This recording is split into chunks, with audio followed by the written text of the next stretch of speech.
அப்புறம் இன்ட்டு எண்ணில் வந்து நான் இன்புட் வாங்கிக்கிறேன் எஸ்என் டாட் எக்ஸ்டீன் வாங்கிட்டேன். வாங்கினதுக்கப்புறம் ஃபஸ்ட் நான் ஃபேக்ட்னு ஒன்று எடுத்துக்கிறேன். Int fact one. அதாவது இப்போ நம்மளுக்கு எந்த நம்பருமே இல்லைனா ஒன்று தான் நம்மளோட ஃபேக்டோரியல் வேல்யூ. அதுக்கப்புறம் ஃபார் லூப்பில் நான் ஐட்ரேட் பண்ணுமா இன்ட் ஐ ஈக்குவல் டு ஒன்லேருந்து. இங்கே நிறைய பேர் வந்து இங்கே ஐட்ரேட் பண்ணிச்சு ஸ்டார்டிங்னு சொல்லிட்டு ஜீரோ போடுவீங்க. ஆனால் ஜீரோ மல்டிபிள் பண்ணிச்சு நமக்கு ஜீரோ தான் திருப்பி ரிப்பீட் ஆகிட்டே இருக்கும். ஸோ ஒன்லேருந்து தான் ஸ்டார்ட் பண்ணும். எது வரைக்கும் போகலான்னா i less than or equal to n. அதாவது நம்ம இன்புட் வாங்குற வரைக்கும் மல்டிபிள் பண்ணுமா, சாரி வாங்கின நம்பர் வரைக்கும் மல்டிபிள் பண்ணுவோம். ஒன்லேருந்து ஃபைவ்னா ஃபைவ் வரைக்கும் பண்ணோம்.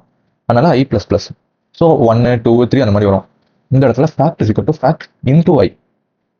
அதுக்கப்புறம் அதாவது என்னன்னா ஐ ஒன்னா இருந்துச்சு 1 இன்ட்டு 1, 2 இருந்துச்சு 1 இன்ட்டு 2.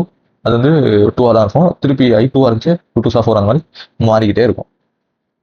லாஸ்ட்டில் பிரிண்ட் எலனில் என்னோட ஃபேக்டோரியல் போட்டு ப்ளஸில் ஃபேக்ட். அவ்வளோதான் என்னோட ஃபேக்டோரியல் ப்ரோக்ராம். கம்பலேஷன் டேட் ஆகுது. ஓகே, என்ட்ர நம்பரில் நான் 5 கொடுத்தேன்னா எனக்கு என்ன வரணும், 120 டிஸ்பிளே ஆகணுமா, ஃபேக்டோரியல் 120 வருது. இப்போ நான் அதே 4 கொடுத்தேன்னா 24 வரணுமா.